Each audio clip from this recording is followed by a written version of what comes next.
to our second meeting in 2025 of the Climate, Energy, and Environmental Policy Committee. Before we dive into our main agenda, the first piece of business we need to do is adopt the meeting summary from CEEPC's January meeting. Motions and seconds can be made verbally or in the chat box, though I admittedly will need some help monitoring both all the screens and the chat box if staff wouldn't mind. Is there a motion to approve the January meeting minutes?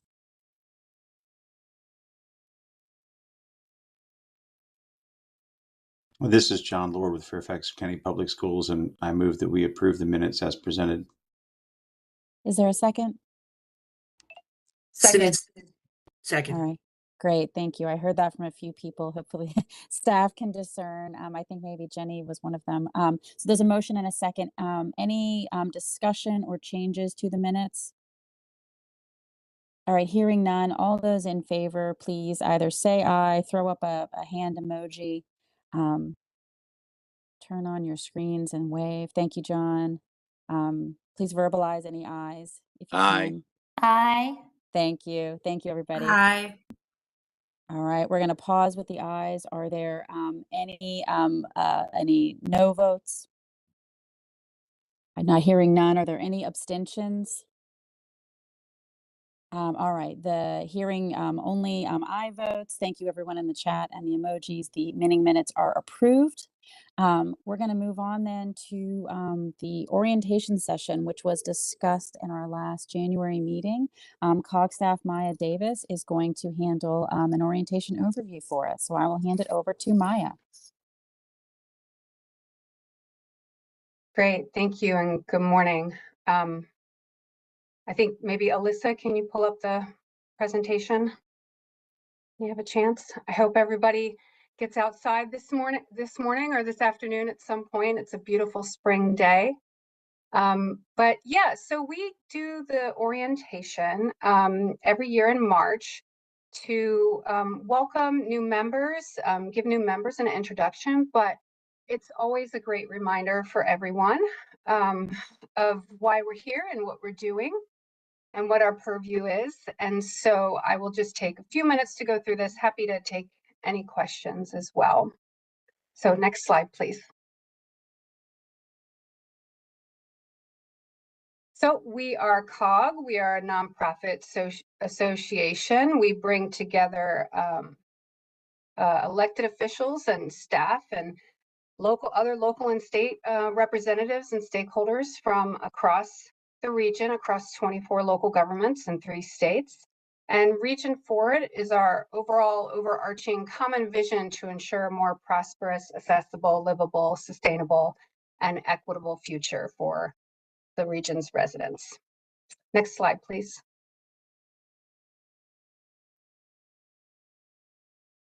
So this is sort of where CEEPC fits into the mix of the larger policy bodies here at COG. We have 3 separate boards. We have the COG Board of Directors, we have the Metropolitan Washington Air Quality Committee, and we have the National Capital Region Transportation Planning Board. And CEEPC, or the Climate, Energy, Environment Policy Committee, we fall underneath the COG Board of Directors. And we are one of 5 main policy bodies that support and advise the COG board, along with Region Forward, Human Resources, Chest Bay, and Food and Ag groups. Next slide, please.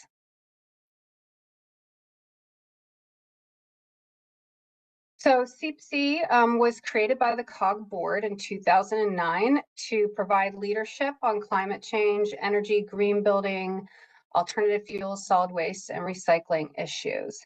And we continue to work together to support our area local governments as they work to meet the climate goals of the region, which are the next goals are 50% by 2030 and 80% by 2050, and to help move the region towards a climate ready and climate resilient region. Next slide, please.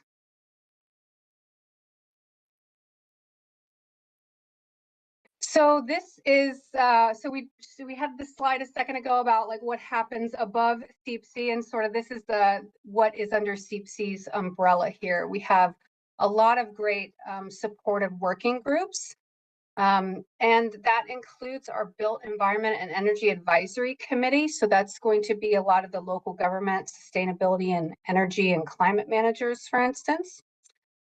We have the Air and Climate Public Advisory Committee, which are representatives from across our 3 states within our region. And we have a regional tree canopy subcommittee that works towards the regional tree canopy goal that the COG board set, and which supports our climate goals for mitigation and both resilience in our 2030 climate plan. We have a long-standing CEEPC legislative committee, which is a smaller body of CEEPC members, a handful of local government elected officials from across the region that mainly are looking at state policies. And after this presentation, we'll hear a little bit about what's been going on this legislative season. We also have the recycling committee and solid waste managers from local governments that are working towards the related goals in our 2030 plan. And a new-ish group around the past couple years is the Regional Electric Vehicle Deployment Working Group. So that's local and state agencies, as well as some other stakeholders working to build and support the development of electric vehicle infrastructure deployment across the region. Next slide, please. So this is a look at our membership and what the bylaws call for in the membership. We're actually one of the most diverse committees at COG. A lot of our committees are really consistent with having local government representatives and state agencies. But climate change is a very broad issue, and so the board set it up in a way that we can work with stakeholders, all types of stakeholders across the region on climate change. So we have local government members, we have state energy, environment, and transportation agencies. We have utilities, electric and gas utilities. We have a water utility, other regional agencies and federal agencies. And we have representatives from environment, business, and academia. The chair of our Air and Climate Public Advisory Committee is represented here on CEEPC. And we also try to make sure we do have a mix of some of our other board members as well.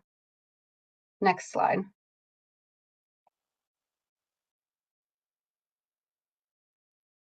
So the voting quorum is 1/3 of voting members. So as you, if you were here at the very beginning, you saw we keep track of that and make sure that we have a voting quorum moving forward with each committee meeting. Next slide.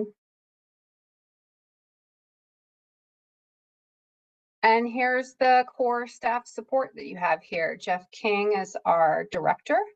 And then you have myself, Maya Davis, Leah, Heidi, Alyssa, Robert, and Tim are sort of your core staff support here.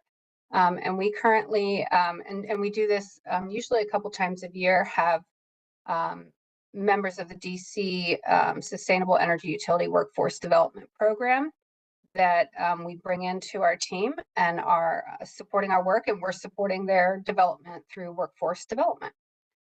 So that is the conclusion of my presentation. You can go to the next slide, and I'm happy to answer any questions now or at any point during the year that you have about being a CEEPC member. Thanks, Maya. I appreciated the review, actually. After a few years, it's nice to sort of see the big picture again. Does anyone have questions? And again, it's kind of hard to see everybody at once, so feel free to unmute if you have one. And I see Sarah Kogel-Smucker's hand is up, but I don't think it was for this. I think that was from the previous item. Oh, sorry, that was from the voting before. Yeah, thanks. I'm scanning and I mostly see muted. And so what we're going to do then is we'll go ahead and move on, but as Maya indicated, she is available for chats, questions, and follow-up. And I would encourage you to do so, if particularly if you're a new member and have questions about our work. There's a question from Oh. Dan Schoolaroo. Oh, great. Dan, go ahead and unmute. No, he writes, thanks, Maya. Could you please remind us of the current regional tree goal? Oh, yeah. I do have a question. Hold on, Mr. Swar. Can I have staff join the subcommittees only?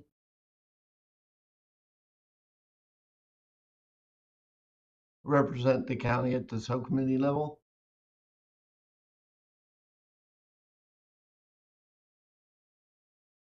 Fine, yeah, I was just curious. It's evolved over time, and I know academically we haven't gotten really involved with that, but I hope we can in the future. So I think we've got 2 questions pending at the same time. And so I'm going to try to, I think Dan's question was about regional tree canopy goals. And then Stephen's question was about whether staff can serve on subcommittees and how that's handled. Maya and or others, can you guys address those 2 questions? Yes, thank you. Yes, so I dropped the link to more information about the tree canopy goal that the board adopted. They endorse a goal of maintaining a minimum tree canopy coverage of 50% across the region, which I'm understanding we're hovering around, maybe a little bit below, maybe a little bit above. Or maybe we're a little bit above and a little bit below, and we're, we'll be, we have staff that, support the Chesapeake Bay program and the assessment of tree canopy. So we are definitely keeping an eye on that and the new data that should be coming out maybe later this year to help us see how we are doing towards that goal. But yeah, and that's definitely a part of our 2030 Climate Energy Action Plan for the region that this body adopted back in 2020. It supports both the mitigation and resilience strategies that are within that plan. And then to the subcommittees. So we have, there should be local government staff that are part of all of these subcommittees. And if there's new staff, we can certainly reach out to the appropriate staff here and get them connected in. If you're interested in knowing who currently represent your local jurisdictions on each of these committees, we can certainly let you know. So, Stephen, we can certainly reach out and let you know who's on these committees. And if there needs to be some adjustments made or some changes that have happened recently, we can certainly get staff connected in with that. And local government staff are certainly welcome to listen in to CEEPC. And for outside stakeholders and people who, like members of the public who might be interested in listening to CEEPC, we post these meetings live. So there's a live stream online that everybody can access. So we definitely want to be open and accessible for people to be able to participate and hear what the committee's doing. Thank you, Maya. And I noticed in the chat too that Heidi dropped in her contact information as the staffer from the tree canopy subcommittee if there's other follow-up questions on that. So thank you for doing that. I'm going to scan across my screens real quick to see if there are other hands raised or questions. Go ahead and unmute. Madam Chair, absolutely. Since Heidi raised her hand as the staff member to the Regional Tree Canopy Subcommittee, I'll also note that we have who is the lead staff for the Public Advisory Committee, as well as the BEAC Committee, the Built Environment Energy Advisory Committee. Robert Christopher on our team is the lead staff to the EV Working Group, and as well as the lead staff for the CEEPC Legislative Committee. And then we have John Snar on our team, who is the lead staff for the Recycling Committee. So that's a little bit more directly of which staff are sort of the leads to each subcommittee, but we can certainly coordinate and get back to you, Stephen, and anyone else who's interested. You can follow up after the meeting as well. Thanks, Maya. All right. Go ahead and pipe up. I'm scanning for, I see some thumbs up. Great. Um, does staff see or hear anyone else before we move on to the next item? Okay. Well, then I'm going to go ahead and move us on to item 3 on our agenda, which is our legislative update. Mr. Robert Christopher is going to provide an update on the legislative sessions in Virginia and Maryland. Mr. Christopher, if you would walk us through that. Thank you. Okay. Alyssa, can you start the slides, please? Okay. Thank you, Chair. Yes, I'm going to provide an update. I was at CEEPC in January to give a brief overview of the committee, and if folks weren't here for that, I'm going to give another brief overview and then get to the legislation that we've written letters for this year. Next slide, please. So just as some background, CEEPC's Legislative Committee is a small group of CEEPC members who meet with staff, myself and Tim Masters, and occasionally Jeff, to review legislative initiatives in DC, Maryland, and Virginia. We track bills throughout the legislative sessions of Maryland, DC, and Virginia that fall within COG's legislative priorities. And calls are held throughout those sessions to determine specific bills to send comment letters on in support of our priorities or against things that are not in line with our priorities. And the committee primarily runs from January through April, as that is the length of time for the legislative sessions for Maryland and Virginia. Next slide, please. So these are the legislative priorities.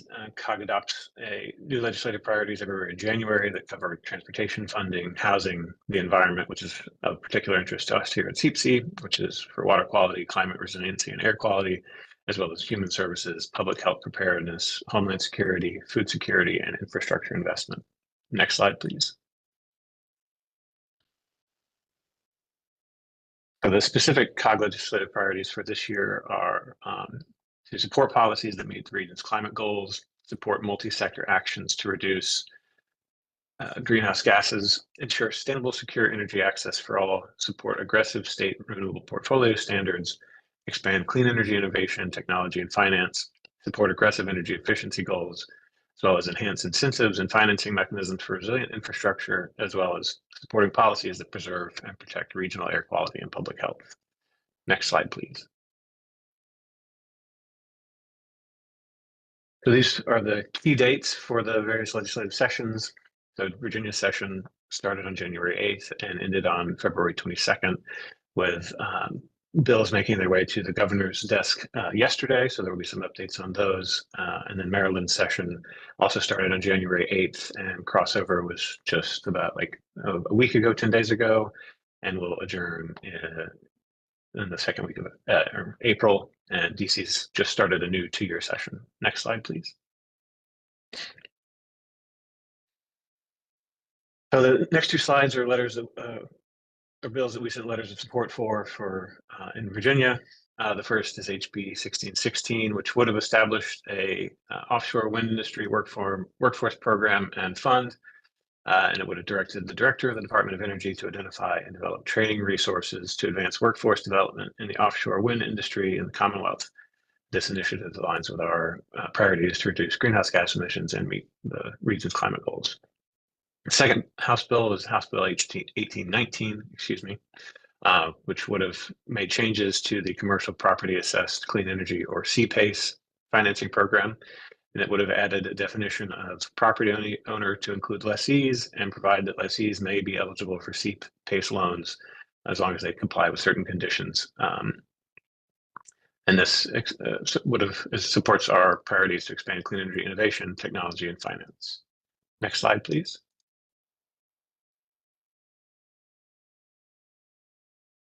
The next 2 bills are House Bill 1883, which amended certain renewable energy portfolio standards. The primary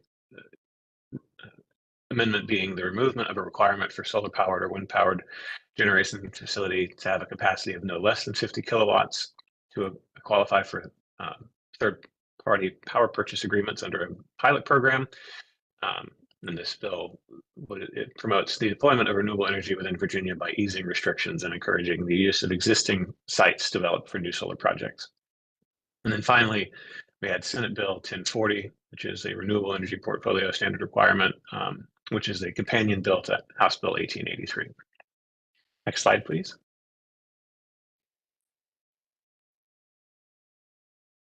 We'll go quickly through the status of these bills. Like I said, these bills made their way to the governor's desk yesterday, or 2 days ago, I guess, rather, on the 24th, and updates were forthcoming yesterday. So House Bill 1616, all these bills made their way to the governor's desk, and then House Bill 1616, unfortunately, was vetoed by the governor. House Bill 1819 was signed by the governor, and then House Bills 1883 and Senate Bill 1040 both received a statement from the governor saying that he approved of them on their merits, but had some changes he wanted and sent amendments back to their respective committees, and they will be taken up again in the smaller session later this year. So we won't know their full status until later on this year. Next slide, please. Here's Maryland letters, the first being House Bill 232, Environment Municipal Recycling Plans Requirement, which is designed to increase the reuse and recycling of beverage containers to reduce litter pollution and associated costs, and aligns with our priorities to reduce greenhouse gas emissions while meeting the region's climate goals. House Bill 407, it's also a municipal recycling plan bill, and this requires the largest municipal corporation in each county to adopt or update recycling plans every 5 years, starting on or before January 1st of next year. And they must provide for a reduction to recycling of a percentage of municipal corporation solid waste stream by weight, which would reduce greenhouse gas emissions. Next slide, please.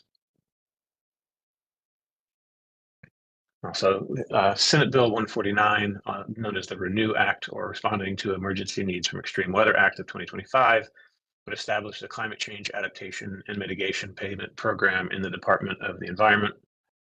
This program would secure payments from businesses that extract fossil fuels or refined petroleum products to provide revenue for state efforts towards adaptation and mitigation of the effects of climate change and address health impacts on vulnerable populations. Next slide, please. So since the session in Maryland is ongoing, these have all been written and are waiting further action in their committees. They will have new hearings because crossover just happened, and so we will know later in the session whether or not they will make it to the governor. Also, one moment. Yesterday there was a meeting in Maryland regarding a new omnibus energy bill. So there were several energy bills that we've been tracking in Maryland, and they sort of have all been combined into one large bill aimed at reshaping the state's energy landscape, while also providing financial relief to residents facing high electricity and gas rates. A key component of this omnibus bill is a thing called the Legislative Energy Hardship Credit, which proposes distributing funds from the Strategic Energy Investment Fund directly to residential customers. This fund has accumulated $318 million in fiscal year 2024 from utility penalties for not meeting renewable energy standards. These rebates would be applied to consumer bills and installments based on each customer's electricity consumption, subject to renewable energy portfolio standards. Also, the bill seeks to expedite the approval process for new power facilities, promote the development of nuclear power and energy storage technologies, and impose stricter controls on utility spending for natural gas infrastructure. So this is one of the particular pain points, I think, with a lot of the bills in Maryland, was that they would have approved a ton of new natural gas plants, and many folks in Maryland did not want that. And so there's been a lot of pushback. And so this would impose some restrictions on just building a ton of new natural gas plants. And this new omnibus bill is aimed to lower energy costs and promote sustainable energy solutions in the long term. And I think one of the provisions is that for every one emitting power plant built in Maryland, the state would have to build 4 non-emitting power sources, be that solar or wind, et cetera. Next slide, please.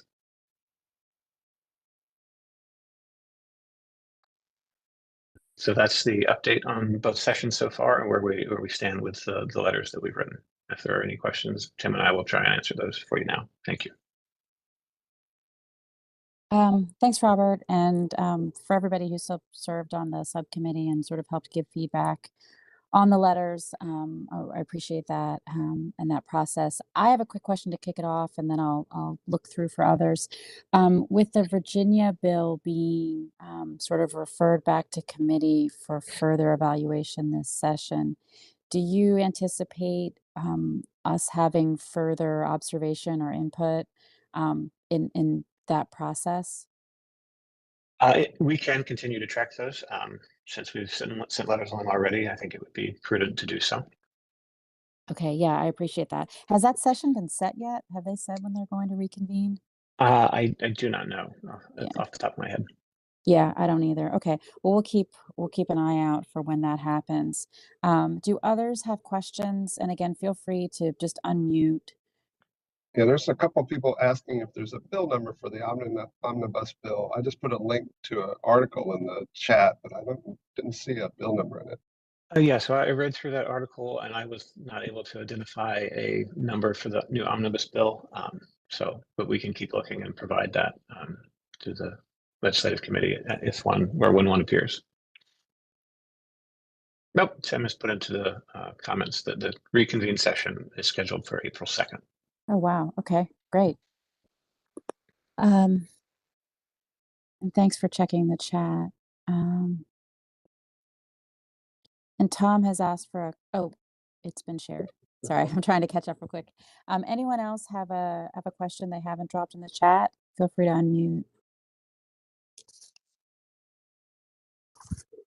Okay, I'm scanning the screen real quick, just looking for hands. All right. Well, I do appreciate, again, staff's work to track the number of bills that we actually end up commenting on is it's a subset of all the bills that, sort of go in and are considered and sort of have the best legs. So I really appreciate staff sort of helping to hone us in on the ones that most align with our priorities. And if you have questions after the fact or in reviewing other things, please feel free to send them along to Mr. Christopher. But with that, Jeff, can I move along? Do you guys see any other hands? Yeah, I see Chris Beck put in a link to House Bill 1035, so I'm presuming maybe that's the bill number, but thanks, Chris. Yeah, Yes, so we are way ahead of schedule, 20 minutes ahead of schedule, which is fine and good. But if anybody wanted to take an extra time to talk about legislative priorities or anything, there's ample time. I did see that our next speaker, Rachel Cletus, is here, so I think we could move on, but if we wanted to just wait a second and see if there was anybody who wanted to say anything about legislative initiatives. I see Bob's hand is up. Bob, did you have a question or a comment?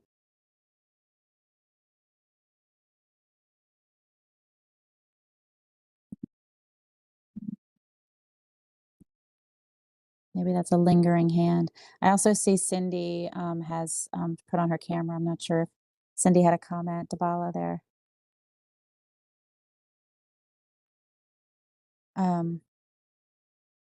Well, I think if everybody doesn't mind and knowing all of our schedules, I would like to go ahead and then just move on to Dr. Cletus if she's here and available, and maybe that will provide her a little extra time and for us to ask questions. And again, we can always come back to this, drop things in the chat if you have other questions and follow up. So I'm going to move on to the next item on our agenda, item 4, which is Dr. Cletus is the policy director for the Climate and Energy Program at the Union of Concerned Scientists. Dr. Cletus will provide us an overview of recent announcements related to the White House and EPA's proposed reconsideration of climate rules and regulations, in particular, the endangerment finding for greenhouse gases. I'm going to hand it over to Dr. Cletus, if she can unmute and have the screen. Thank you so much, Sarah, and thank you, Jeff and Robert, for inviting me here. It's a real pleasure to be with all of you today. And I do have a slide deck. Jeff, I was wondering if you could help get it up. Wonderful. Thank you so much. I was asked to speak specifically in more detail about the endangerment finding, but I did want to set up a little context as we get into that discussion. My name is Rachel Cletus, as Sarah just said, and the next slide, please. I'm with the Union of Concerned Scientists. We're a science-based advocacy organization, over 55 years in operation at this point. And our job really is to make sure that science helps inform good policymaking and good decisions. So no other agenda apart from that, but to make sure that science has a seat at the table. Next slide, please. So as we've seen in the last few weeks, the Trump administration has engaged in a series of actions, which have included gutting agency staffing, budgets, regulations, enforcement, and specifically in the context of the Environmental Protection Agency, we've seen actions to target regulations that are going to help protect against a variety of pollutants, including addressing heat trapping emissions that are driving climate change. This obviously has enormous implications for public health, specifically in communities that are overburdened by pollution, in communities that have faced longstanding environmental injustices, for example. All this talk about boosting and unleashing American energy, that EPA's mission is to protect public health and the environment, not to boost fossil fuel interests. And so it is alarming from a science perspective to see the shift in not just rhetoric, but actual actions that the EPA is taking. And there have been a series of comments made about the science underpinning these regulations that honestly has been equally alarming, because it's a level of disinformation coming from the highest levels of government that we all rely on to help protect our health. And I'm going to talk a little bit more about those specifics as we go through. Next slide, please. So we've seen in the last few weeks, including a couple of weeks ago, when there were over 31 actions announced on one day by the EPA. There's been mass firing of agency staffs, entire areas of work, including their division of science, being eliminated. We've seen, as I said, a real shift in how the agency is seeing its mission. And there's been an undermining of the ability for scientists on the inside of EPA to do their work independently, and with the freedom to make sure that that science is not being tampered with through political interests. Next slide, please. We've also seen, of course, a variety of funding freezes and cuts, a lot of which is being adjudicated in courts right now, and again being found to be illegal, because a lot of these were allocations of funding that had been done by Congress, and under law, that the agency has to deliver on the mandate that Congress has passed. So these are obviously still live, as you all know. And as I mentioned, the specific threats to environmental justice are really concerning. Next slide, please. So let's get to those 31 plus actions that were taken a couple of weeks ago. I should just say at a high level, a lot was announced, and in most cases, what you'll see is this is a reconsideration or reevaluation. And those words are important because the regulatory process has certain steps, and you cannot just turn off a law that's been finalized just by fiat, just by announcing it. There is a deregulatory process that has to take place. Rules have to be rescinded, proposals have to be made, those proposals have to take public comment, then be finalized. And at each step, these things will be challenged in court, because EPA is mandated to follow through on many of these regulations because of acts of Congress, like the Clean Air Act and the Clean Water Act. So just to say that a lot has been announced, and there's a lot to come in terms of how this actually hits the ground. But the key piece I would say is that's very concerning is the rollback around enforcement. Because regardless of what regulation is on the books, if you roll back enforcement, you're de facto saying you're not going to actually hold polluters accountable. So that's the piece that I think will already start to have teeth regardless of what happens in the regulatory process. And it's something to watch out for in communities around the country. Next slide, please. So I just want to focus a little bit. I'll go really quickly here through these next few. This is just naming a few of the regulations that are up for reconsideration, several of them related to power plants and the different kinds of pollutants coming from power plants, especially fossil-fired power plants. Some of these have been, as many of you know, something like the mercury and air toxics standards, the carbon standards, these have been over a decade in the process. And it's really troubling that we're once again at a moment of uncertainty. And this is not just bad for communities' health, it's actually bad for businesses and utilities, because that regulatory certainty can help businesses plan for the long term, make investment decisions that are aligned with the regulatory process. And this constant stop-start is actually very harmful for businesses too. Next slide, please. There's obviously, there have been rollbacks also announced in the context of vehicle regulations. Again, these have been many, many years in the making. And the reality is now we're entering a global market where these efficient vehicles, these electric vehicles are where the world is moving. And for US industry to be competitive on the world stage, it's crucial to have these kinds of incentives aligned.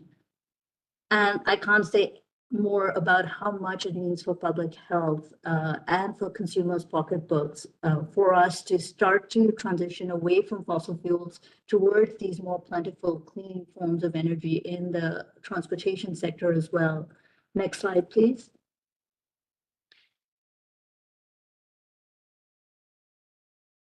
There's obviously in the climate arena, the reconsideration of the endangerment finding, the social cost of carbon. As many of you know, this is a very long-standing piece of guidance around what the implications of heat trapping emissions are for societal costs and economic costs. There are very strong economic and legal underpinnings to the social cost of carbon. The latest version of it has gone through public comment, peer review, et cetera. And so just overturning it without due process is problematic. The mandatory GHG reporting program, oil and gas methane standards, again, very strong legal underpinnings to all of these. And it will be important as we go forward to see exactly how EPA will be able to deliver on this overhaul. Next slide, please. So I want to focus a little bit on the endangerment finding here, the core of what I was asked to speak to. As many of you might know, the endangerment finding has a pretty long and complicated history here. So back in 1999, a number of organizations filed a petition with the EPA to regulate greenhouse gases under the Clean Air Act. And that led to the 2007 Supreme Court decision in Mass v. EPA, which said that indeed greenhouse gases are pollutants under the Clean Air Act.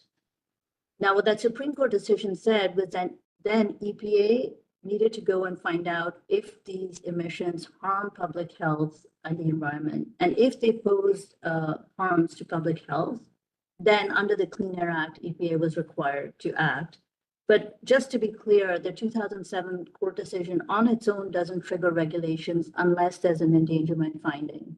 And so EPA went off to do that endangerment finding under the Bush administration and actually finalized it. But then at the last minute, the White House refused to open the email in which the endangerment finding came, and they punted to the next administration.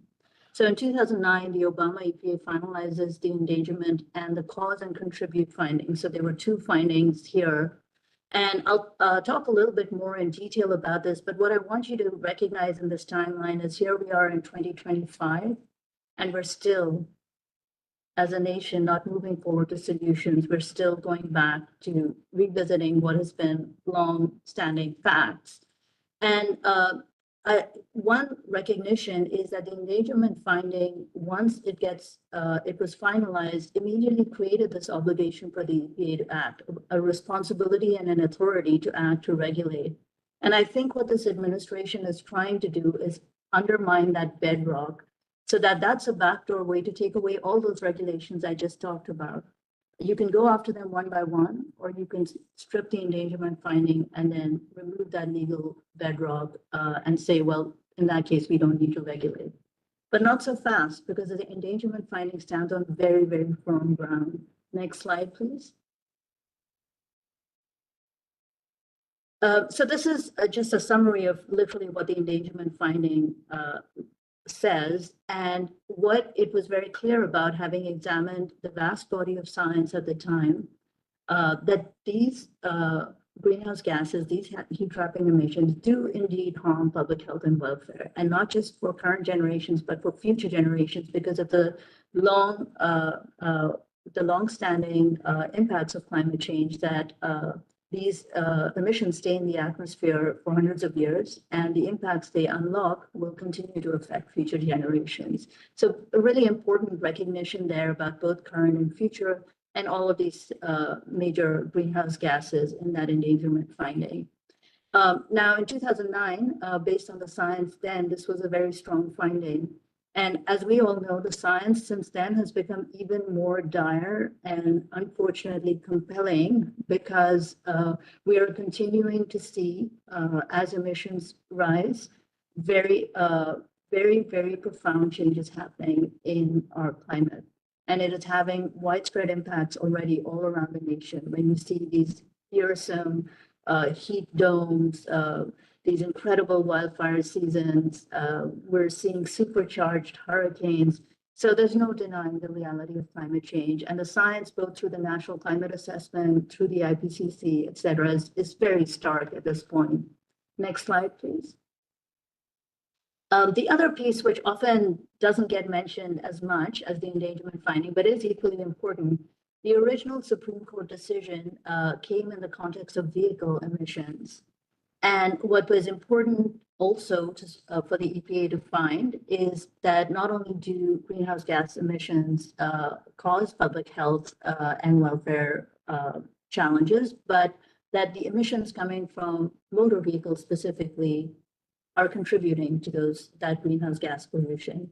EPA has subsequently extended that to power plants and other major sources of heat trapping emissions.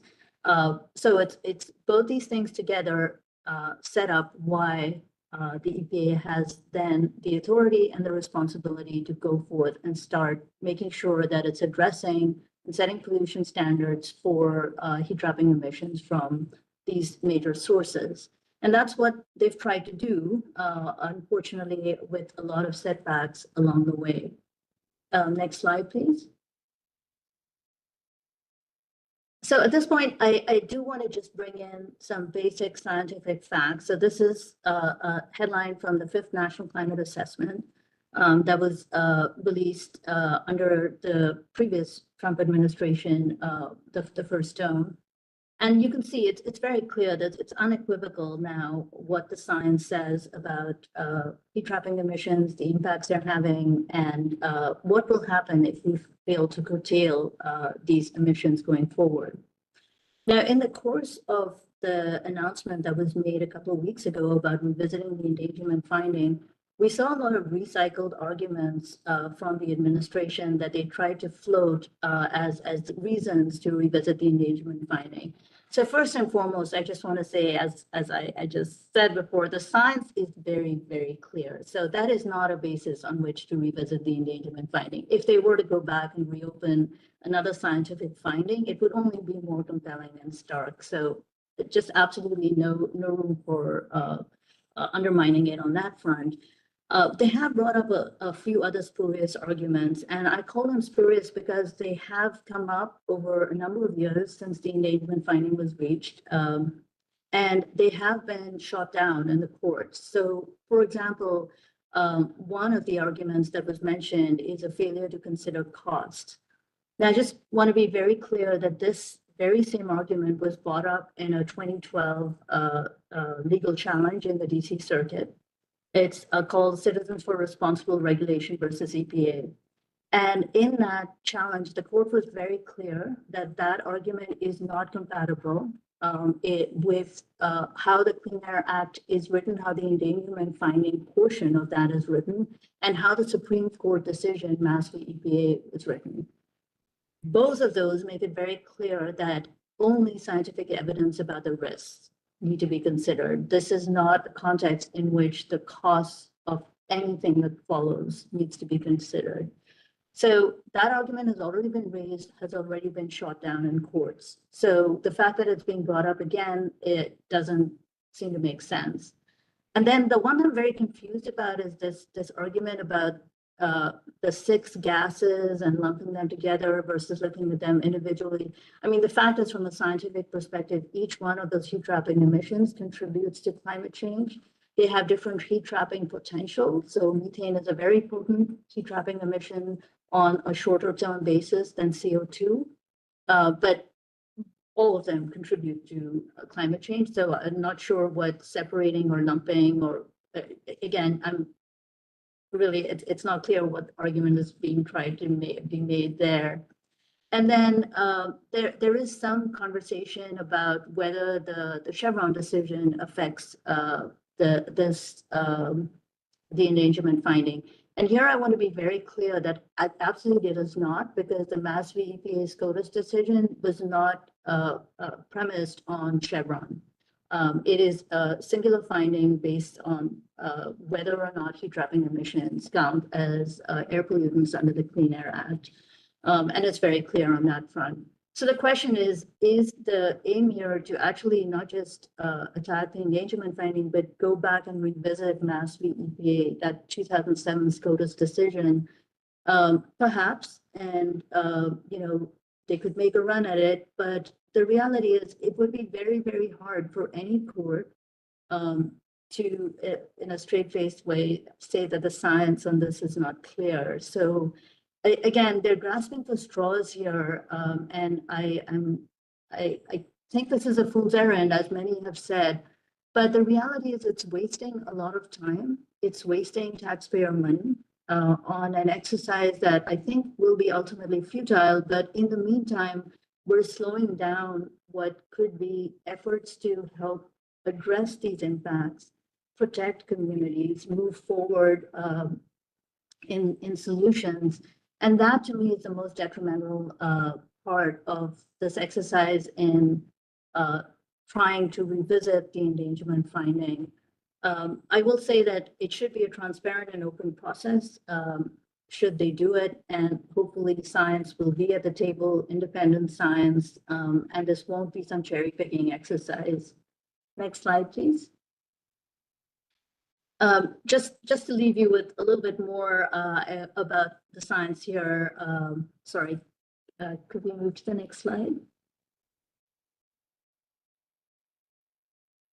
This is just a very simple graphic showing global mean temperature since the Industrial Revolution. And the data here is coming from a variety of different scientific organizations around the world, including NOAA.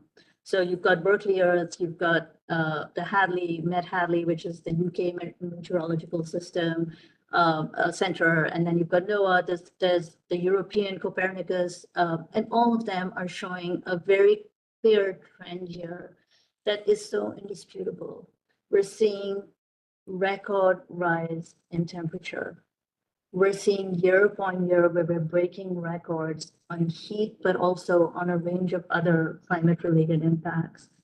And the part about this that is very sobering is that some of these impacts, once we unleash them, we can't turn back the clock. And that's what scientists are trying to tell us very loudly and clearly. Things like accelerating sea level rise, even if we cut emissions, the legacy is that sea levels will continue to rise for decades, if not centuries, out into the future. So it's not just what we see today, but what we've locked in that should sober us up. When we lose large ice masses that many people depend on for fresh water, that also contribute to sea level rise, when we see increasing drought, when we see this acceleration of these really catastrophic fire seasons that are starting earlier, sometimes going year-round now, these extreme heat events that are lasting multi-days, taking lives, this is what we have to recognize when we see this. So it's really, it boggles the mind why this administration wants to stand in the way of solutions to help address this profound problem. Next slide, please. This one will look very familiar to you. This is just last year's $1 billion weather and climate disasters. I want to be very clear from a scientific perspective, not all of these are climate related, but many of them are. And last year, for example, the two hurricanes we saw that were just devastating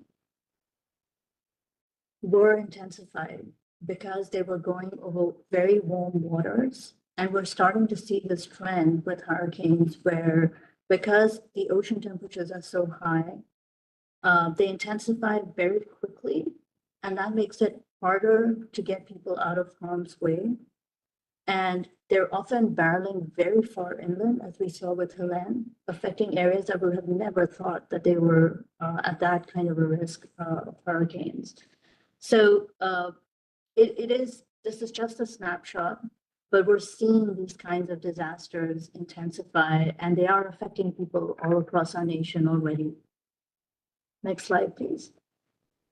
So I'll just leave you with some final thoughts here. I think we have a moment where, of course, every administration absolutely has a right to put its stamp on how to execute on the mission of agencies like the Environmental Protection Agency. But I think it's really unprecedented what's happening right now, because it is, it's perverting the mission of the agency that we all rely on to protect our health. And it is also subverting acts of Congress, laws that our nation's Congress has passed. And again, that we rely on as a law-abiding country, that those acts of Congress will be followed through. So there's a role here for Congress to ask questions. Why are these laws not being enacted, implemented by EPA?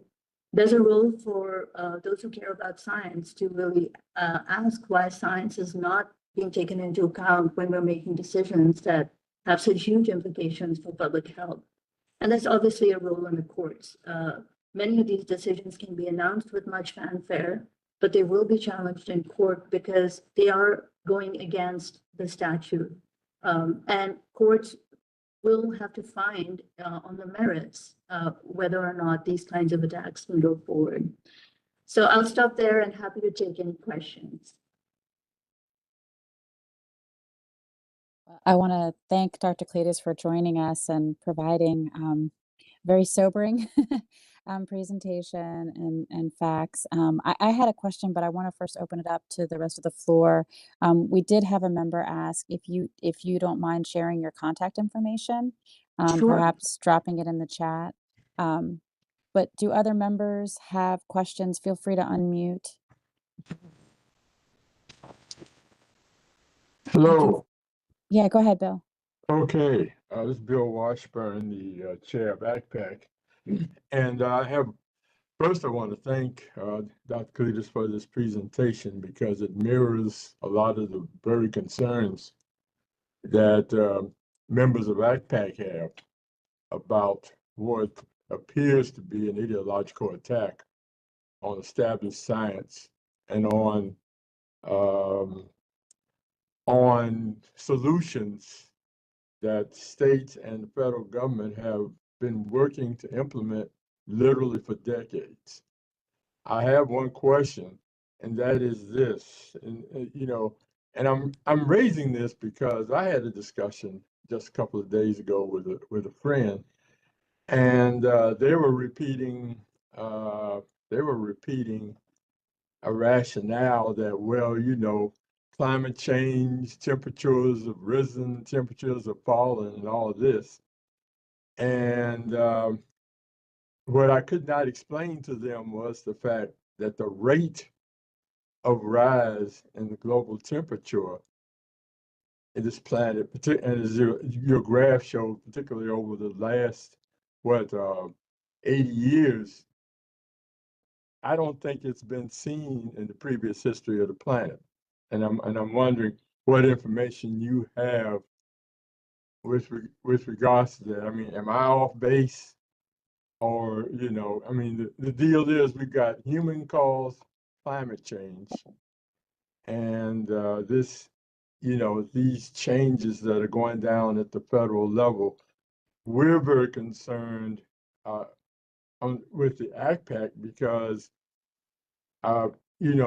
we are working on behalf of communities that are environmentally burdened and who have residents who are very vulnerable to the health impacts that come from these pollutants. The reality is that these negative impacts don't disappear because somebody has made an ideologically driven decision, not finding, decision that climate change is a hoax or global warming is a hoax. And so I'm wondering, just the question is, in terms of the available scientific evidence, has the rate of warming been seen before in the history of this planet based on available science? Yeah, so as long as humans have walked the planet, we have not seen CO2 levels at this level that they are right now. And the rate of warming has been accelerating. Just in the last 2 decades, we've seen an acceleration in that rate of warming. It has been warming since the Industrial Revolution, but the rate is accelerating. And the temperature piece is one really important metric. It's the clearest signal of climate change. But it's really important to recognize that it's being amplified in many other parts of our Earth systems and our ecosystems. I dropped in a couple of resources in the chat that I hope might help. One thing I would say that I think, unfortunately, our nation has reached a point where facts themselves are being contested, and it's very hard to take down the temperature to have a fact-based conversation. And I really encourage those one-on-one conversations that are not really about telling someone what to do, but starting from a point of, can we agree on some facts? And this is why I just want to also use this moment to say why it's really harmful to see agencies like NOAA also come under attack by this administration, because they are helping lay that scientific basis, the sort of absolutely neutral, pure science basis and facts for how we can understand these changes. And please, yes, use these resources. We are in a really profound, unprecedented change in our climate system and the impacts. There's no question about it. And for those who understand the science, by the time we feel the impacts in terms of what we're seeing right now with these extreme events, we've already locked in even worse ones. And that's what people need to understand about the climate system. It's not like a switch where you can just turn it off when you feel like. We're setting off feedback loops that will have longer term implications. Thank you for the question, Bill, and Dr. Cletus for the response. I see Valerie Moore's hand is up. Valerie, do you want to unmute? Yes, thank you for the presentation. It was excellent. I really appreciate it. I do have a question. A lot of what's going on, you're right, it takes a while to sort of do and then undo these kind of regulations. And a lot of that's going to be fought basically in the courts through legal challenges. My question is sort of directed, and I'm sure you have discussed this, it's not specifically a science question, is that right now there's also the legal firms that especially would support these kind of things or put these regulations through have been under attack. And so that they're going to be challenged in the court, and then also those legal those different law firms are also being targeted and challenged. How does that, obviously it's going to have some, I would think, some level of a chilling effect on what they do, but in terms of, at least for your organization, how do you see the legal being able to move forward without being, I guess, severely punished, as some have already been experiencing? Yeah, I'm going to get a bit beyond the remit of the talk I was asked to give, but UCS certainly is watching all of this with a great deal of concern, both the fact that we're not seeing Congress play its role in sort of standing up for the laws that it has passed. And in the courts, we've seen a number of challenges that have come back showing where the administration is overreaching and where it's illegal. But the threat to these law firms, it is very chilling. The threat to academic institutions that's happening right now is very chilling. And I think all of us as citizens of this country who, hold the Constitution dear, hold the basic democratic principles of this country dear, do have to stand out for this. This is regardless of political affiliation. There are some things that rise above politics, and we are in one of those moments now. I think it's fair to say. So for the Union of Concerned Scientists, we do not take federal funds or corporate funds. And we are certainly out there, calling out these problems wherever we can. We've launched a campaign called Save Science, Save Lives that has a number of supporters and scientists around the country sort of engaged in these efforts. But it's going to take many, many of us. This is that moment where if the founding principles of this country are dear to you, please join the fight. Thank you for that answer. Dr. Cletus, there was a question in the chat about the Atlantic meridional overturning circulation, AMOS. Can you speak to that? Yes, so this is an ongoing discussion in the scientific community. There are a number of studies that show that as climate change continues to advance and as temperatures continue to rise, we are going to see changes in ocean circulation patterns. The question about this particular circulation pattern is when exactly we might start to see it disrupted, and there's still some uncertainty in the science. For those of us who live in the United States, we should know that this circulation pattern is crucial to our weather, the stability of our weather. It's crucial to ocean ecosystems and a lot that we rely on for economic well-being. And so a collapse of this circulation system would be just profound on so many levels. It's not something that's going to happen overnight. That's pretty clear. There is a longer time frame. And when exactly are we talking decades or a century? That is where there is still some uncertainty in the scientific literature. What I will say about the word uncertainty, though, is don't assume that means we don't know. It just means that there is a range of when it might actually happen. And if we recognize what the profound implications are, we should act as a risk-averse society. We shouldn't take a chance with things that have such profound implications. This is not one of those moments where you play Russian roulette and say, oh, well, it may not happen. So, and risk aversion is a deeply embedded principle in economic literature, in social public policy. And this is one of those moments where we have to bring it to the forefront in how we make decisions about solutions. I can share some more materials if you're interested in following up on some of the studies that have come out in the last year or two around this. So please do follow up with me.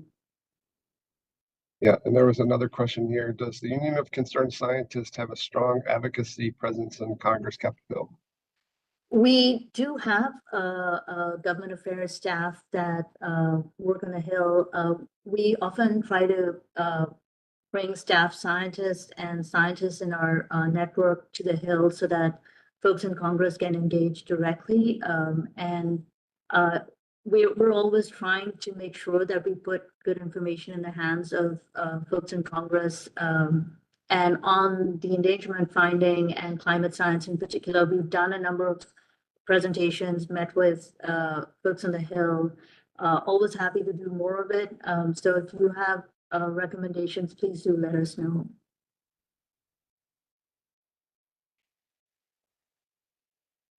I think I saw Chris Beck's hand up earlier. Chris, did you have a question? Trying to scan now. I don't see him anymore. Feel free to throw up your hands or put other questions in the chat. A question I had for Dr. Cletus was obviously a lot of us here are here in our capacity with local governments.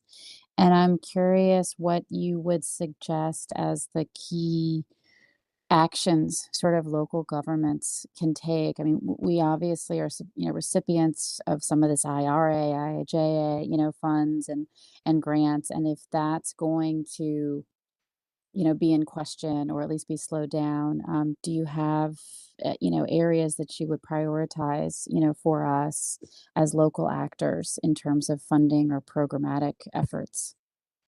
Yeah, I can't stress more how supremely important it is the work that you're doing on the ground, and because that's where these impacts really unfold. You can have ideological conversations in DC and Congress and all of this, but ultimately it comes down to people, their daily lives, and how this is affecting them. So telling those stories and making sure that your representatives in Congress are hearing directly, either in town halls or by visits to the Hill, what is at stake. It's jobs, it's investments, it's public health impacts, because that truly is what should move our policymaking process. I think also just some of this, when you do individual efforts, it can feel a bit sort of futile. It's sort of like, I'm just doing this thing, screaming in the wind, but it is really the cumulative impact of hearing those stories from around the country that I think will move policymakers, regardless of their party affiliation, to sort of take a stand and say, oh,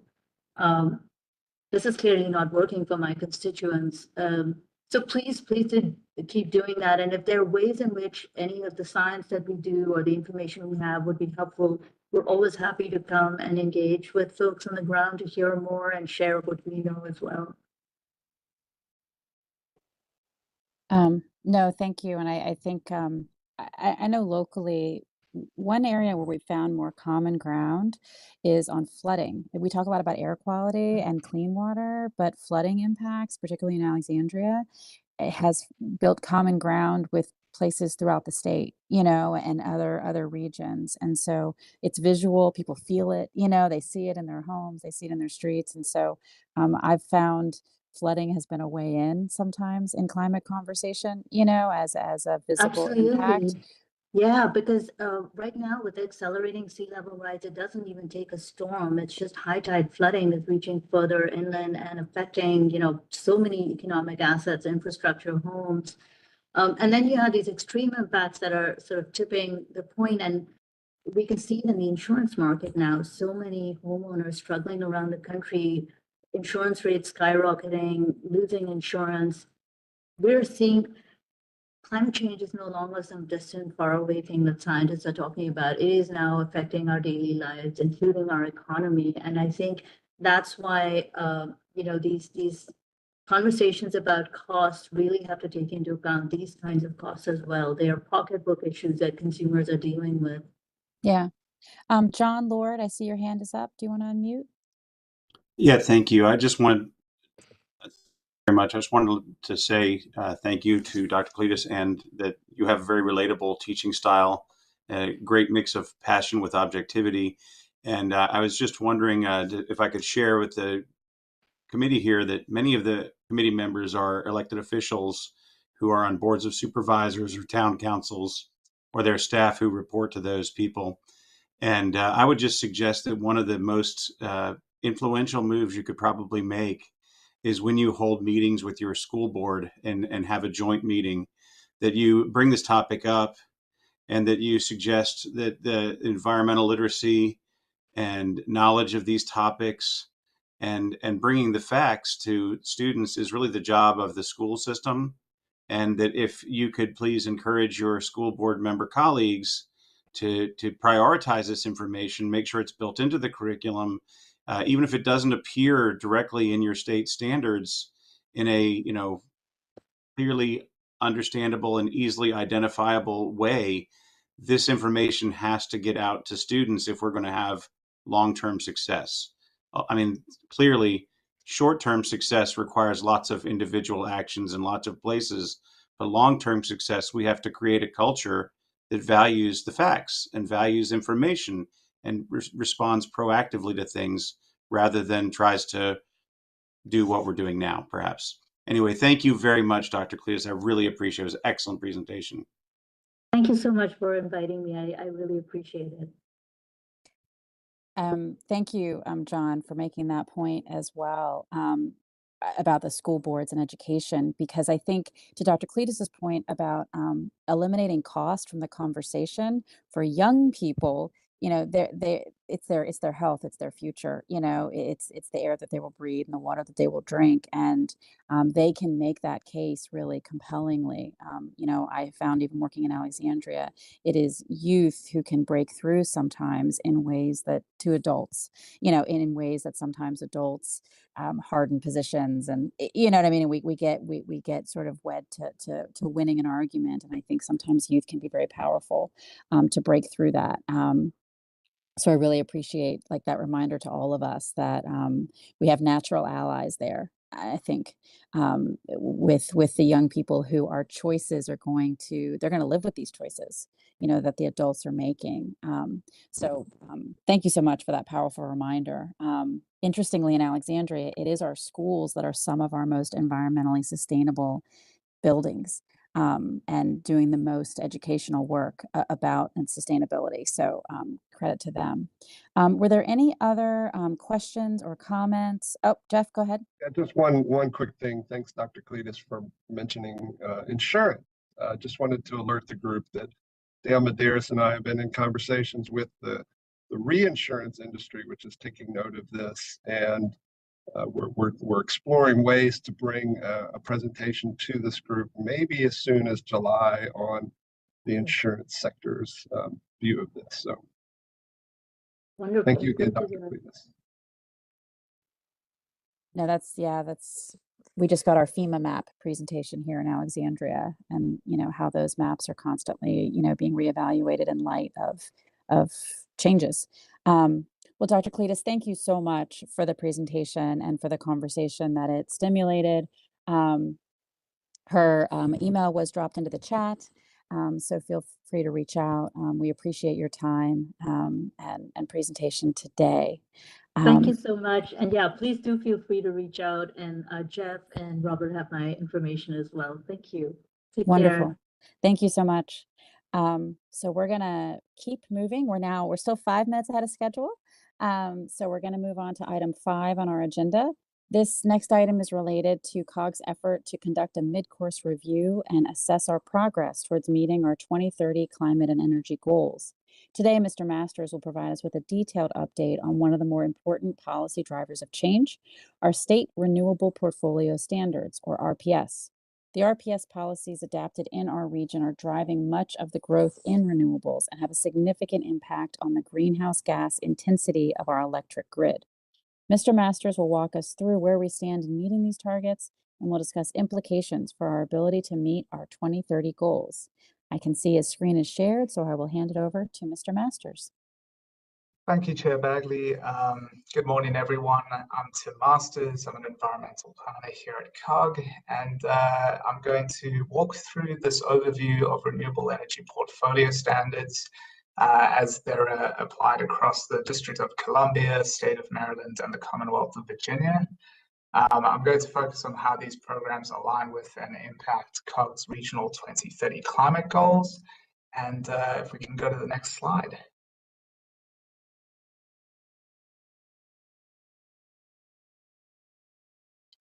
So COG is undertaking a mid-course review to assess our progress toward meeting the 2030 climate and energy goals.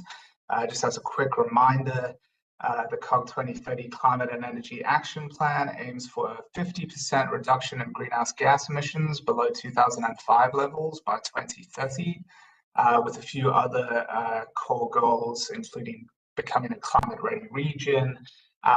But the RPS programs in the region are one of the most important policy levers we have to decarbonize the electricity sector. So COG staff is aiming to use the findings from this mid-course review to help inform considerations for establishing new goals, as well as assisting with the development of the Comprehensive Climate Action Plan, or CEEPC, as a part of EPA's CPRG grant program. Next slide, please.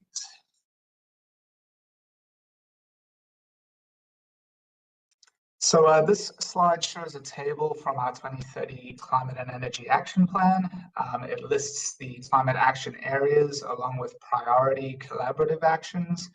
The first action under the Clean Electricity Climate Action Area is advocate for aggressive renewable portfolio standards. That's that action with the red box around it.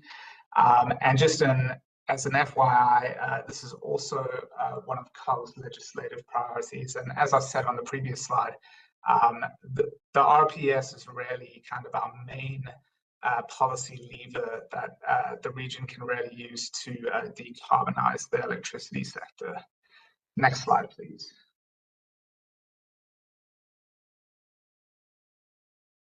So what is the RPS? Many of you know this, but just a quick breakdown of it. The Renewable Portfolio Standard is a mandate requiring electricity suppliers to obtain a certain percentage of their electricity from renewable sources. Each state sets its own targets, deadlines, and eligibility for which energy sources are eligible. And while the goals are similar from state to state, the details and progress can vary pretty widely. The RPS programs are intended to reduce emissions, grow the clean energy economy, and incentivize new clean energy development. Next slide, please. So I included this slide just before we dive into each state's RPS. I wanted to provide the slide that shows emission factors for our region. This is a bit technical because it's it shows two of our eGrid subregions. This data is from the EPA, and we use this data in our greenhouse gas emissions inventories to estimate greenhouse gas emissions for electricity use. But on this chart, there are two subregions, the RFCE subregion, which includes our DC and Maryland jurisdictions, and the SRVC subregion, which includes our Virginia jurisdictions.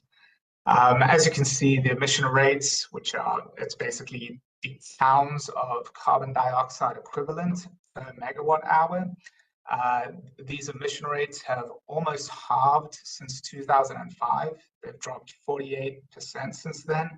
And 2005 is COG's baseline greenhouse gas emissions inventory. So this progress has been due to significant increases in renewable energy deployment in these subregions. However, switching from coal power plants to natural gas power plants has obviously also made a huge difference in this arena. But this is kind of the progress that has been made over the last couple of decades.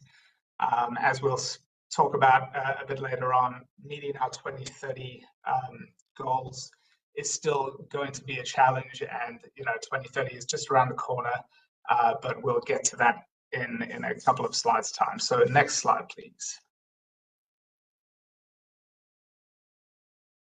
All right, so starting with the District of Columbia, just to give you a broad view of their goals and targets, DC's RPS is among the most ambitious in the US.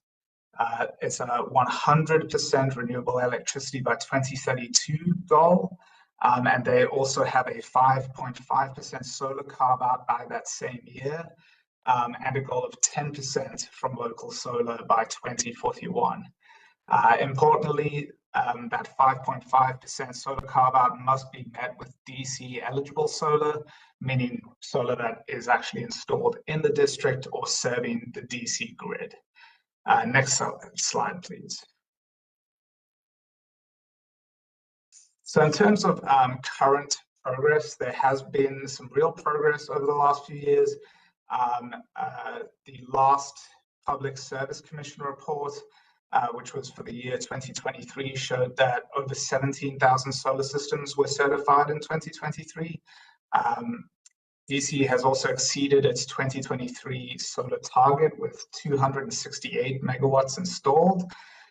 Community renewable energy facilities are expanding access with over 9,000 subscribers in the district. And we're also seeing growth. We're seeing a lot of growth in DC, but as we'll discuss, renewable energy growth alone doesn't tell the whole story. Next slide, please. So this slide kind of breaks down the challenges. One challenge is the solar renewable energy credit market volatility. In 2023, SREX, we're trading at $440, which is the highest price in the Mid-Atlantic, which is good for solar developers. I do want to note that, but it can be problematic for everyone else. Why is that? Because suppliers that can't secure enough SREX must pay the compliance fee of $500 per credit, and these costs are often passed on to ratepayers. However, the real issue underlying this is a lot of the interconnection challenges that the PJM grid currently faces. I'm sure a lot of you are aware of the kind of interconnection challenges in the PJM grid. We're going to discuss this a bit further on as well. But for now, the PSC, the Public Service Commission, has taken steps like launching a public interconnection queue and introducing virtual community renewable energy facilities. But nevertheless, there are bottlenecks for solar deployment projects getting on the ground.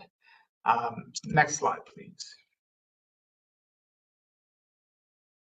So I'm going to quickly go through Maryland's RPS. Maryland has a goal of 50% renewable energy by 2030, including a 14.5% solar carve-out and new targets for offshore wind and geothermal energy. Governor Moore has also issued an executive order pushing toward 100% clean electricity by 2035. So the ambition is there, but RPS implementation is facing major challenges. Next slide.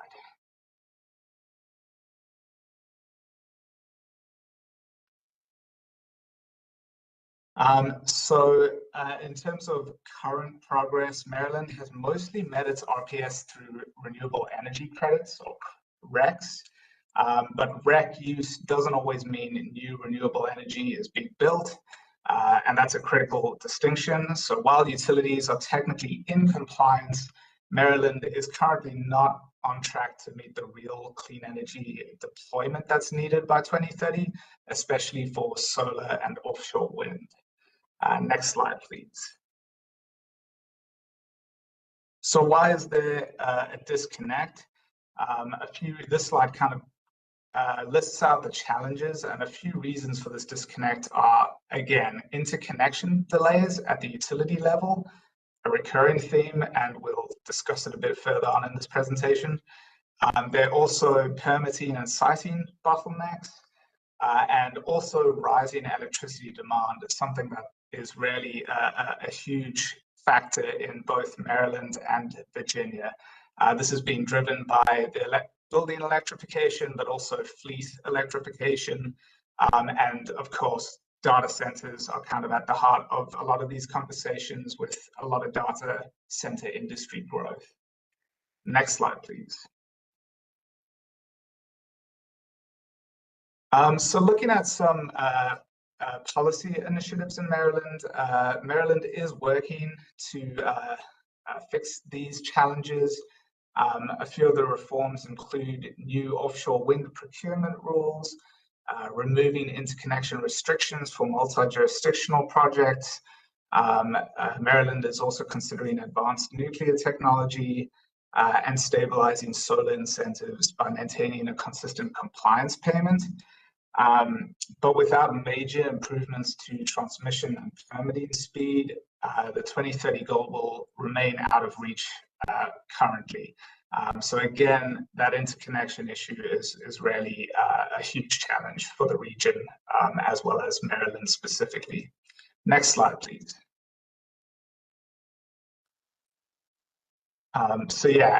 Overall, Maryland is behind schedule with regard to meeting its RPS goals, and interconnection is once again the key challenge with regard to meeting both that RPS target as well as our regional climate goals. Next slide. So we're going to turn our attention now to Virginia's RPS. The Virginia Clean Economy Act requires Dominion to reach 100% carbon-free electricity by 2045. There are also intermediate mandates for solar, wind, and battery storage. But unlike DC and Maryland, Virginia does not really have a requirement for in-state generation, and allows RECs from across the PJM region or adjacent areas to be purchased to meet compliance for the state RPS. Next slide, please. So there is some project development. There are quite a few new solar PPAs, power purchase agreements, approved in 2023. However, the majority of compliance is happening through REC purchases, again, very similar to Maryland. But often these REC purchases are from out-of-state sources.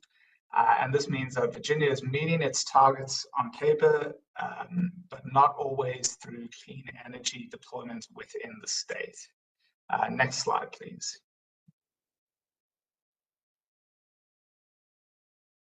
So additionally, a few other challenges include slow in-state project development, delays in the coastal Virginia offshore wind project, again, like Maryland, rising demand from electrification and expansion of the data center industry are big challenges. And there's also a continued reliance on natural gas, especially during peak demand. So without stronger storage and local generation, these factors remain a challenge. And again, this is very much impacted by the PJM interconnection issues that we're seeing. Next slide, please. So a few policy initiatives in Virginia. Recent actions include shorter-term REC contracts to diversify procurement. There are also some new transparency requirements for utilities. There's an expansion of long-term power purchase agreements, but these steps still fall short of ensuring Virginia meets its targets through local sustainable generation. Next slide, please.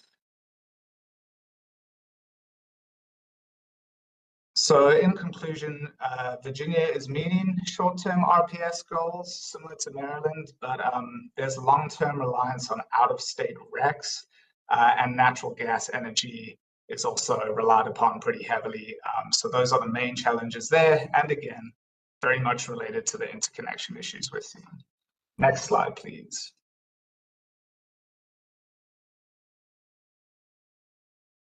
So what are the implications of these RPS programs for meeting the COG regional climate goals? You know, something that we see as common challenges across DC, Maryland, and Virginia is there are a few common themes. Interconnection delays are probably number one in this area. So these delays are slowing down solar and wind deployment.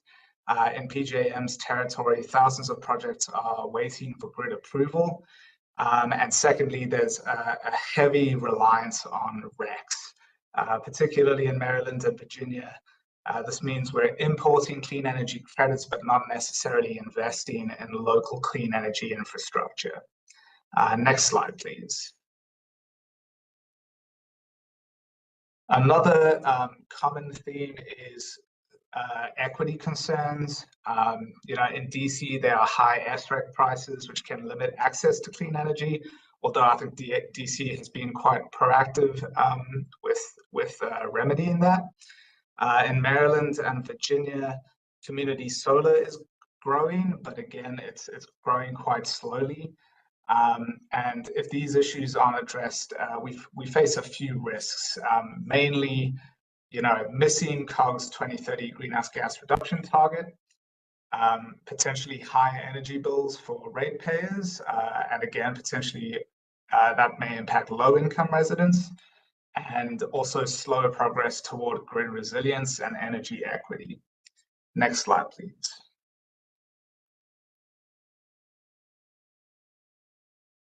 So if we were to really focus on aligning the RPS with regional goals, how would we get back on track? I think some of the main takeaways from, again, kind of this desktop study, I wouldn't call it a study as well, just kind of some research into these areas, would be really looking to increase in-state renewable energy deployment. If we can advocate for stricter mandates, foster permitting times, and better incentives for local projects, I think that would really move the needle in terms of allowing us to meet our regional goals. Secondly, we would really want to focus on accelerating offshore wind deployment, and that depends heavily on transmission capacity and regulatory coordination. I'll go to the next slide here for a few more recommendations. A couple of other recommendations include expanding community solar and programs for low-income households, and modernizing the grid and expanding storage capacity. Related to this, I think what's really necessary is a lot of reform with the interconnection process, not just in PJM, but at the utility level, so that clean energy projects can actually be built out in the states. A few, good news items regarding the PJM interconnection process was there has been some work in the past couple of years on this. PJM has historically assessed new projects with a first come, first served model that assessed new projects individually. PJM officially began transitioning to a first ready, first served cluster study model in 2022. This reform was implemented to address the massive backlog of generation projects in its interconnection queue and became effective starting in 2023. Additionally, PJM also introduced the Reliability Resource Initiative, or RRI, in October 2023. This initiative was proposed as a one-time fast-track interconnection process for a limited number of really kind of shovel-ready projects that could help address short-term reliability concerns, such as the rapid growth in electricity demand that we're seeing, as well as the accelerated retirement of older generation assets. So the Federal Energy Regulatory Commission approved the RRI last month, so PJM will be able to proceed with that initiative moving forward as well. So hopefully that'll move the needle in terms of some of the interconnection challenges that the region faces, and even more broadly, the PJM interconnection grid. But that really, I would say, is one of the biggest things that would need to really get sorted out. The huge bottleneck of projects that are not being able to be deployed and connect to the grid and really build out clean energy in the region. Next slide, please. So in conclusion, just summarizing, DC is leading on ambition, but there are high costs and grid constraints, which are the real issues. Maryland is falling behind, largely due to permitting and infrastructure delays, and Virginia relies heavily on RECs, which could undermine long-term climate progress due to the lack of in-state build-out of renewable energy sources. Really, the overlapping challenge across our region is a lot of these interconnection issues. And yeah, next slide, please. So just some final thoughts. The RPS programs are obviously powerful tools to really get us to our 2030 goals, but they must be backed by infrastructure, policy, and equity commitments. Meeting COG's 2030 goals is still within reach, but only if we address the underlying interconnection challenges. So, I think from our perspective, advocacy is a key action for local governments, really advocating for aggressive RPS goals and really advocating for the build out of in-state renewable energy projects. So I'd say that's probably maybe the biggest focus we can do regionally. COG, certainly our legislative priorities are there, and we really look for that with my colleague Robert Christopher and the Legislative Committee. I also do just want to bring folks' attention to the World Resource Institute's PJM Cities and Communities Coalition. This is kind of a group of local governments in the PJM grid territory. Some of our local jurisdictions are already members of this. I know Alexandria, Arlington, Montgomery County, and DC are already part of this coalition. But membership is open to any local government in the PJM territory, and there are no costs for membership, no membership fees to join the coalition. So that's also an area where we can really look into PJM's interconnection issues and really advocate for getting more renewable energy projects on the ground. I'll drop a link to that in the chat. But yeah, happy to open it up for questions and discussion. Thank you. Thank you, Tim, for the overview and the update. I know it's very clarifying to sort of get the bottom line. And the overemphasis in Virginia on out-of-state purchasing versus in-state investment. That's sort of my bottom line takeaway, but I want to open it up to the floor and see if anyone else here has questions or comments. Let me check the chat real quick. Tim just dropped into the chat the PJM Cities and Community Coalition reference he mentioned. Randy, go ahead and unmute. Okay, thanks. Thanks for the really helpful briefing, Tim. A couple of points and questions. First, I would say that when it comes to using RECs to meet the RPS, one important factor that I didn't hear you address is using unbundled versus bundled RECs. And I think probably most people here are kind of familiar with the basic issue with the bundled RECs. The electricity and the environmental attribute, i.e. the zero carbon emissions, kind of go together. With unbundled RECs, they don't go together. So the unbundled RECs are kind of intrinsically vulnerable to double counting. And I think it would be helpful to know whether Virginia and DC and Maryland, to the extent that they're using RECs to meet their RPS, do they have any strings attached in terms of bundled versus unbundled? So that's kind of a question.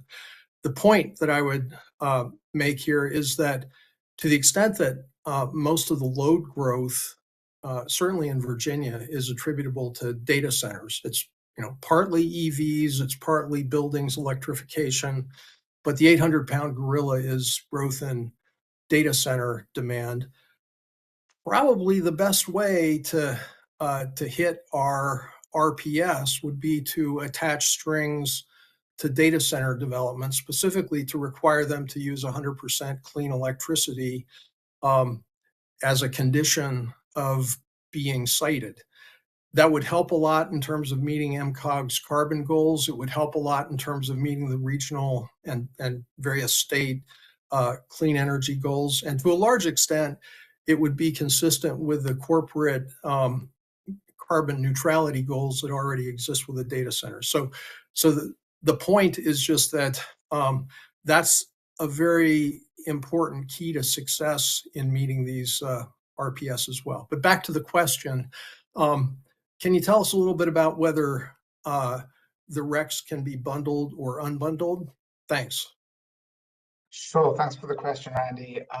So in terms of bundled versus unbundled RECs, I would actually have to look that up again. I do know that all RECs need to be in the PJM region, obviously, or in the PJM grid. So it's not like Virginia or Maryland or DC can meet the RPS requirements by purchasing RECs from some wind farm in Texas or something like that. That's definitely not going to be the case. It will have to be in the PJM grid. But whether it's bundled or unbundled and how local that energy is being deployed and whether there's true additionality, I'd have to follow up on that and take a bit of time to look into it a bit further. Certainly for DC's solar recs. They have their own specific, in DC or serving the DC grid rules for those recs. But yeah, that's I can look further into the bundled versus unbundled recs issues. And yeah, also additionally, data center. Yeah, I agree. I think there could be more advocacy work to really require renewable energy purchases on the part of data center industry. Okay, thanks. Yeah, and to my way of thinking, it would be ideal if all of the RECs were within the PJM region or even within the state.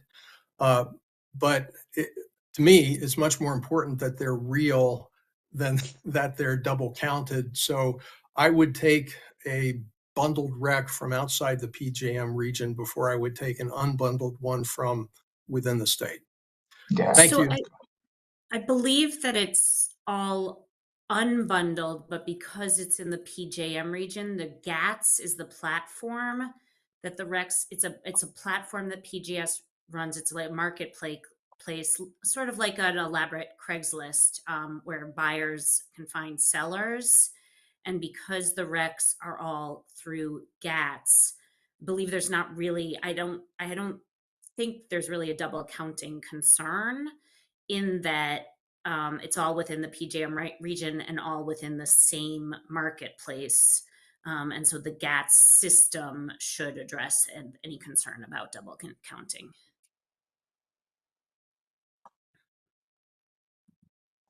Thanks. I see Beth's hand up. Beth, do you want to jump in?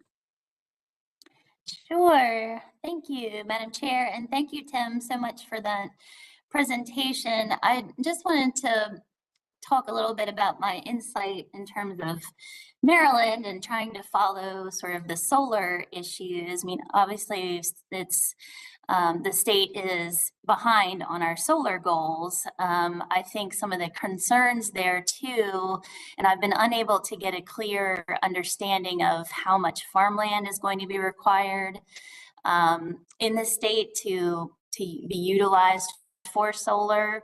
And there's obviously some bills that are under consideration right now that would potentially, could force more solar into the state eventually, whether good or bad, just depends on where they land.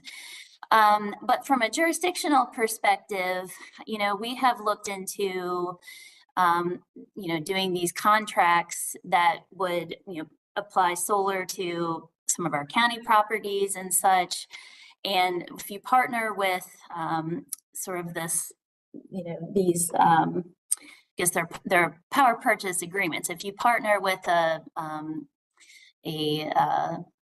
corporation to do that and put that into place, my understanding is there's issues with the RECs. And so if we wanted to hold on to those RECs to be able to say we're powering our facilities 100% by renewable energy, the issue with that is that then it turns to they say, well, for us to do that, we would have to raise your essentially your cost of energy because we can't sell those RECs. And their point to us was, well, by doing that, you can claim that you're doing a good thing. You're putting solar in, you're creating renewable energy, but yet we can't make the claim then in terms of us being able to say that we're powering our facilities 100% or whatever percentage. So, there are some issues for counties along those lines. And I also wanted to note that in terms of, Maryland looking at nuclear as now, they're trying to, with the new bill that they're looking at to make nuclear clean energy. And I have some concerns with that. And I would actually like to ask if COG could put that on as a future agenda item, bringing someone in to kind of talk about nuclear a little more. Because I don't have a very good understanding of it. And I would love to know a little bit more so that, in terms of our representatives and our commissioners asking more information about that, I would like to have a better understanding and be able to provide some knowledge on that. So just a couple of points, not really questions, just some points from my perspective in Maryland. Thank you. Thank you, Beth. Yeah, we'll definitely circle back on that. Yeah, I see Sarah's hand just went back up again. Sarah, did you have other insight on that? Sorry, I took this position from Office of the People's Council as DC, so lived and breathed energy for a while. So the reason that you can't say powered by clean energy is that's exactly what's sold on GATS. The right to say powered by clean energy is what is being conveyed by the rec. It's what people are buying. So the utilities are buying it to comply with the RPS, but any other entity could also buy the rec on that same system. And so that's the unbundling that was being referenced. It's the renewable energy attribute. And so that ability to say that is what's being bought and sold. So that's why that limitation is there. It's again how kind of the marketplace was set up. But put in the chat in a second. It would be fantastic to have an agenda item about SMRs. So appreciate that suggestion.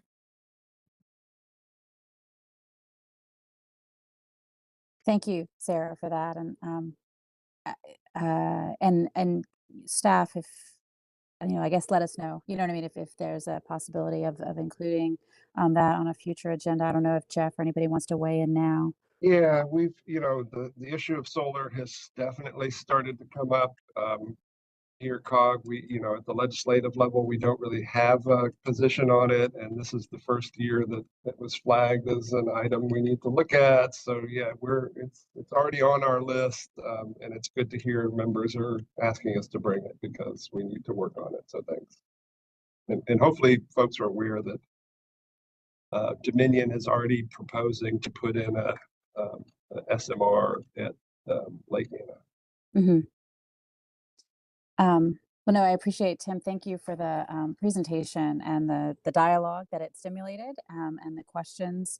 Again, if y'all continue to have any questions afterwards, please feel free to send them along to Tim or staff to follow up on that. With that, I'm going to keep us now on schedule.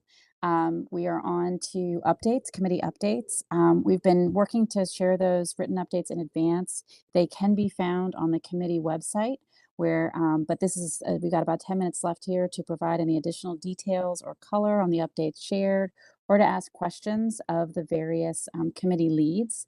Also, if staff has any quick readouts they want to give on any of our committees. So we're sort of just going to open it up. We have our list on the agenda of our committee and member updates, but if anybody wants to unmute, staff, please as well, and provide any further updates from these subcommittees. And I'm scanning for hands. One thing we got I think my email was, and Cindy just put it in the chat, as a staff update on our grants. So, and I'm assuming you mean federal grants, yes. And so right now we have 2 federal grants, CFI and CPRG. So the CFI is the Community Fueling Infrastructure, and the CPRG is Climate Pollution Reduction Grant. So as of today, both remain unscathed per se. The CFI is done in 2 phases. Phase 1, the funds have been fully obligated to do design and NEPA process for all the charging projects for all the members in that grant. Maya is working diligently to get all the sub-recipient agreements in place. And then that particular grant cannot proceed until all the NEPAs are approved, and at which point they could exercise option 2, which would then fund the construction and operation of all the sites. So we're cautiously optimistic this will survive and we'll be able to actually get to construction, but there's still some uncertainty and risk associated with whether or not they would decide not to fund the construction even after the NEPA was done. It would not surprise me if that happened, unfortunately. CPRG is a planning grant. We did not win the implementation grant. And at this point, we're proceeding with the development of the CCAP. That's going to be due later this year. We have no indication from EPA that they're going to claw it back or do anything with it, but yeah, so we're still kind of active on CPRG, still active on CFI. Yeah, so.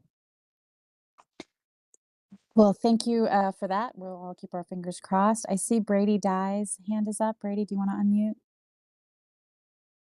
Yeah, good morning, everybody. My name is Brady Dye. I am with the Greater Washington Region Clean Cities Coalition, stepping in for my executive director, Antoine Thompson, today.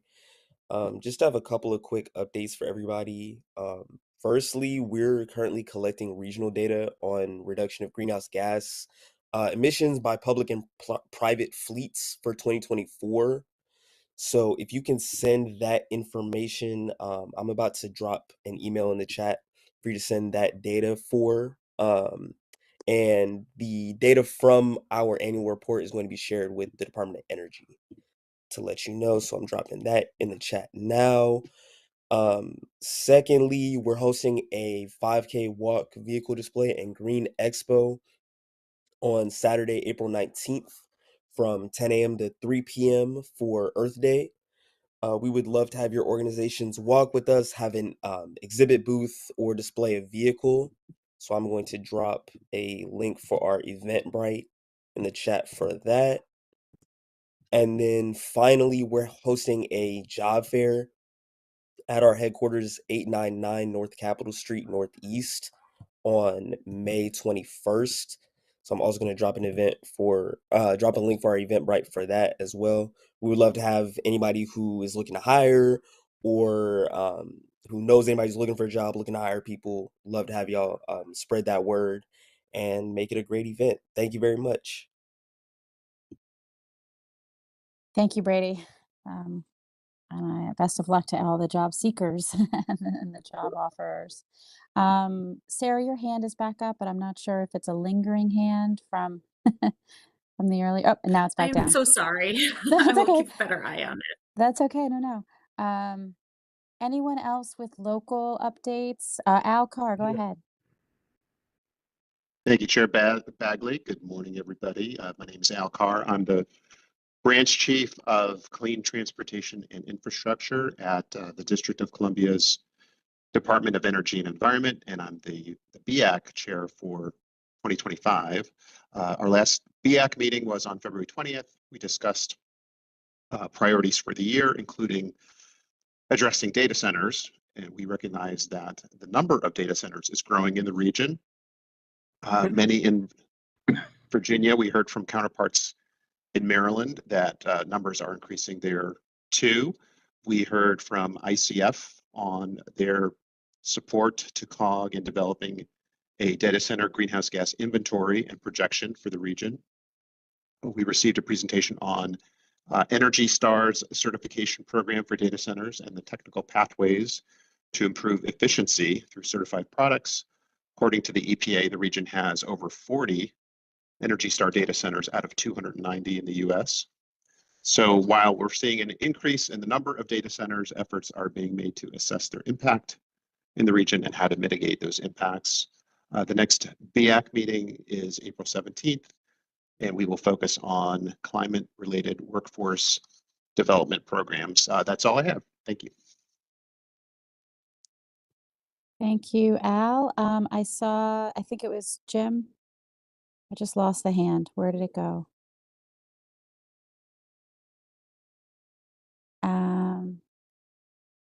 Oh, my apologies. I didn't get it written down. There was another hand up. The last name started with a P, and now I lost it. Anyone else? Oh, Bill, go ahead. Okay. Hold on, let me pull up my my notes here. All right. Thank you, Chair Lady Bagley. I'm Bill Washburn, the 2025 chair of ACPAC, and I represent DC. I was voted into this position this year along with William Marsh, who was voted in as vice chair for ACPAC. And I represent on ACPAC. I was selected to sit on ACPAC by the NAACP DC chapter. And this is in keeping with our work on environmental justice. This is a cause that we continue to push. It is not one that grows and fades with changing political winds. So that's that's basically why I am on ACPAC. We held our March meeting on the 17th of this month, actually Monday of last week. And we had a rather full agenda that did focus on environmental justice issues. The first part of that meeting was a lively discussion with regards to Metropolitan Washington Air Quality Committee EJ Subcommittee Draft Action Plan. And we received commentary from several members of the public with regards to that action plan. And we will look to COG staff to provide us with updates of their work with regards to that action plan. Also, there's a subcommittee dealing with members to assist members on how to consider equity when implementing air quality policies, projects, and programs. The staff plan was completed by the consultant in mid-February, and we provided verbal comments in our meeting last week. And some of a couple of key comments that came out was our recognition of the impact of growth in data centers and their use of backup generators, particularly generators that utilize fossil fuel, and their impacts on air quality. And there was also a general consensus that the Environmental Justice Action Plan needs to be bold and aggressive, and that the targets in that plan should help to drive reductions in harmful emissions and pollution of the region's air quality. The EJ subcommittee will be meeting this afternoon, and I will be participating in that meeting as we consider the consultants' work on the plan and the full set of comments. The second segment of our meeting was a listening session where general members of the public were invited to join in discussion of our environmental justice toolkit. And this is an ACPAC product. It was first developed in 2017, and of course now is under review for updating, given our current resources and conditions. The toolkit still focuses on outreach on environmental justice and communication strategies. There are two pathways for doing this. One is through the consultants' engagement with communities, and two has been with COG staff holding 2 sessions with local governments.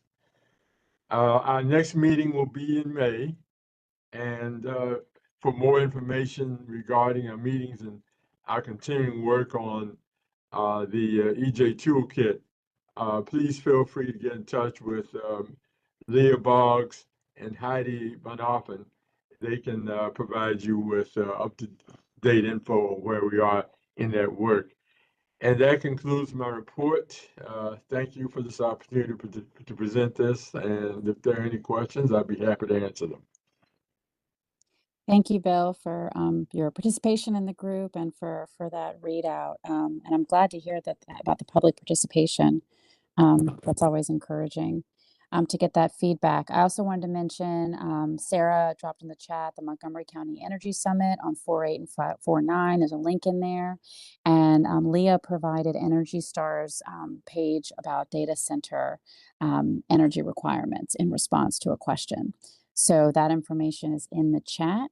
Being mindful and respectful of everybody's time here, we will meet again. Our next virtual meeting is set for May 28th at 10 a.m. I want to thank everybody for the lively conversation today and the participation with our experts and our staff. Please feel free to send any follow-up questions or ideas for future presentations to staff. I was just checking the chat one last time, but thank you all so much for your time today. Enjoy the rest of your week, and we will see you all again May 28th at 10 a.m. here on WebEx. And we're adjourned. Thank you.